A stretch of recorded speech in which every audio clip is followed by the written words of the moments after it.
प्यारी बहनों, आज मैं आप सभी को सोमवार के व्रत करने की विधि और सोमवार के व्रत की कथा सुनाती हूँ। सोमवार का व्रत साधारणतया दिन के तीसरे पैर तक होता है। व्रत में फलाहार या पारायण का कोई खास नियम नहीं है, किंतु यह आवश्यक है कि दिन रात में केवल एक समय भोजन करें। सोमवार के व्रत में शिव जी पार्वती का पूजन करना चाहिए। सोमवार के व्रत 3 प्रकार के होते हैं: साधारण प्रति सोमवार, सौम्य प्रदोष और 16 सोमवार। विधि तीनों एक जैसी है। शिव पूजन के पश्चात कथा सुननी चाहिए।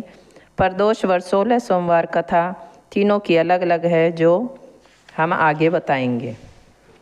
सोमवार के व्रत की कहानी। एक बहुत धनवान साहूकार था, जिसके घर धन आदि किसी प्रकार की कमी नहीं थी, परंतु उसको एक दुख था कि उसके कोई पुत्र नहीं था। वह इसी चिंता में रात दिन रहता था। वह पुत्र की कामना के लिए प्रति सोमवार को शिव जी का व्रत और पूजन किया करता था तथा सायकाल को शिव मंदिर में जाकर शिव जी के सामने दीपक जलाया करता था। उसके इस भक्ति भाव को देखकर एक समय श्री पार्वती जी ने शिवजी महाराज से कहा कि महाराज, यह साहूकार आपका बड़ा भक्त है और सदैव आपका व्रत और पूजन बड़ी श्रद्धा से करता है। इसकी मनोकामना पूर्ण करनी चाहिए। शिवजी ने कहा, हे पार्वती, यह संसार कर्म क्षेत्र है। जैसे किसान खेत में जैसा बीज बोता है वैसा ही फल काटता है, उसी तरह इस संसार में जैसा कर्म करते हैं वैसा ही फल भोगते हैं। पार्वती जी ने अत्यंत आग्रह से कहा, महाराज, जब यह आपका इतना बड़ा भक्त है और इसको अगर किसी प्रकार का दुख है तो उसको अवश्य दूर करना चाहिए, क्योंकि आप सदैव अपने भक्तों पर दयालु होते हैं और उनके दुखों को दूर करते हैं। यदि आप ऐसा नहीं करेंगे तो मनुष्य आपकी सेवा तथा व्रत क्यों करेंगे। पार्वती जी का ऐसा आग्रह देख शिवजी महाराज कहने लगे, हे पार्वती, इसका कोई पुत्र नहीं है। इसी चिंता में यह बहुत दुखी रहता है। इसके भाग्य में पुत्र न होने पर भी मैं इसको पुत्र की प्राप्ति का वर देता हूँ, परंतु यह पुत्र केवल 11 वर्ष तक जीवित रहेगा। इसके पश्चात यह मृत्यु को प्राप्त हो जाएगा। इससे अधिक मैं और कुछ इसके लिए नहीं कर सकता। यह सब बातें साहूकार सुन रहा था। इससे उसके न कुछ प्रसन्नता हुई न कुछ दुख हुआ। वह पहले जैसा ही शिवजी महाराज का व्रत और पूजन करता रहा।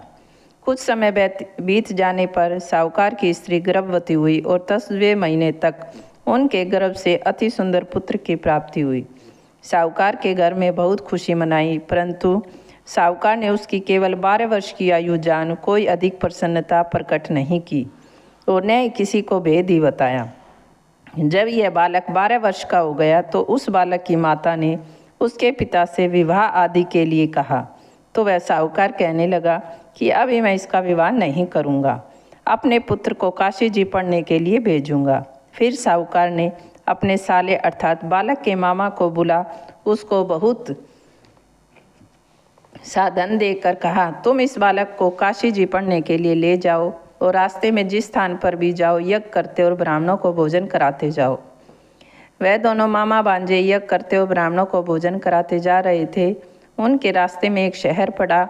उस शहर में राजा की कन्या का विवाह था और दूसरे राजा का लड़का जो विवाह कराने के लिए बारात लेकर आया था वह एक आंख से काना था। उसके पिता को इस बात की बड़ी चिंता थी कि कहीं वर को देख कन्या के माता पिता विवाह में किसी प्रकार की अड़चन पैदा न कर दें। इस कारण जब उसने अति सुंदर सेठ के लड़के को देखा तो मन में विचार आया कि क्यों न दरवाजे के समय उस लड़के से वर का काम चलाया जाए। ऐसा विचार करके पिता ने उस लड़के और मामा से बात की तो वे राजी हो गए। फिर उस लड़के को वर के कपड़े पहना तथा घोड़ी पर चढ़ा दरवाजे पर ले गए और सब काम खुशी खुशी हो गया। फिर वर के पिता ने सोचा कि यदि विवाह कार्य इसी लड़के से करा लिया जाए तो क्या बुराई है। ऐसा विचार कर लड़के और उसके मामा से कहा, यदि आप फेरों का और कन्यादान के काम को भी करा दें तो आपकी बड़ी कृपा होगी और मैं इसके बदले आपको बहुत कुछ धन दूंगा।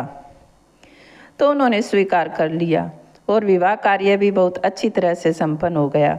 परंतु जिस समय लड़का जाने लगा तो उसने राजकुमारी की चुंदड़ी के पल्ले पर लिख दिया कि तेरा विवाह तो मेरे साथ हुआ है, परंतु जिस राजकुमार के साथ तुमको भेजेंगे वह एक आंख से काना है और मैं काशी जी पढ़ने जा रहा हूँ। लड़के के जाने के पश्चात उस राजकुमारी ने जब अपनी चुंदड़ी पर ऐसा लिखा हुआ पाया तो उसने राजकुमार के साथ जाने से मना कर दिया और कहा कि यह मेरा पति नहीं है, मेरा विवाह इसके साथ नहीं हुआ है, वह तो काशी जी पढ़ने गया है। राजकुमारी के माता पिता ने अपनी कन्या को विदा नहीं किया और बारात वापस चली गई।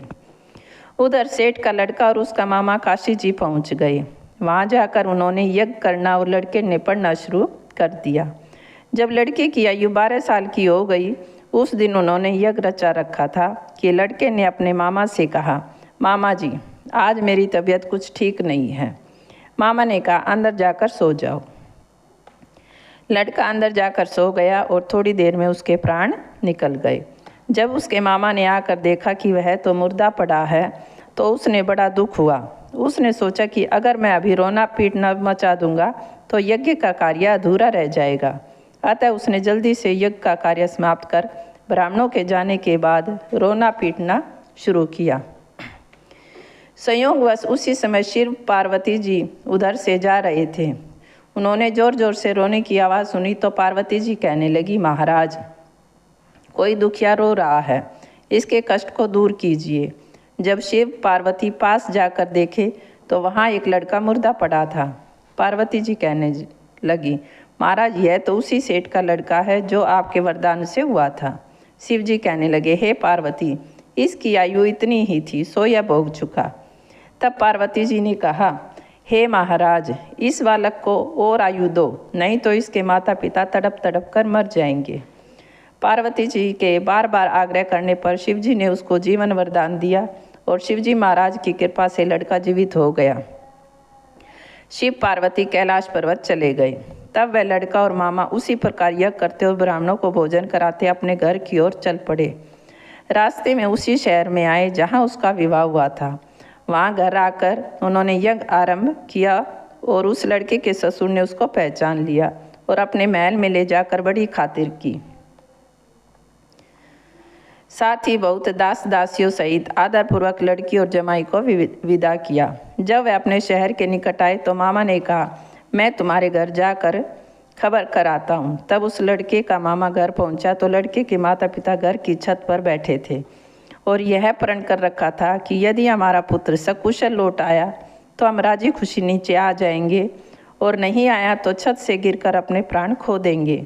इतने में उस लड़के के मामा ने आकर यह समाचार दिया कि आपका पुत्र आ गया है, तो उनको विश्वास नहीं आया। तब उसके मामा ने शपथ पूर्वक कहा कि आपका पुत्र अपनी स्त्री के साथ बहुत सारा धन लेकर आया है। तो सेठ ने आनंद के साथ उसका स्वागत किया, बड़ी प्रसन्नता के साथ रहने लगे। इसी प्रकार से जो कोई भी सोमवार के व्रत को धारण करता है अथवा इस कथा को पढ़ता या सुनता है उसकी समस्त मनोकामनाएं पूर्ण होती हैं। ओम नमः शिवाय।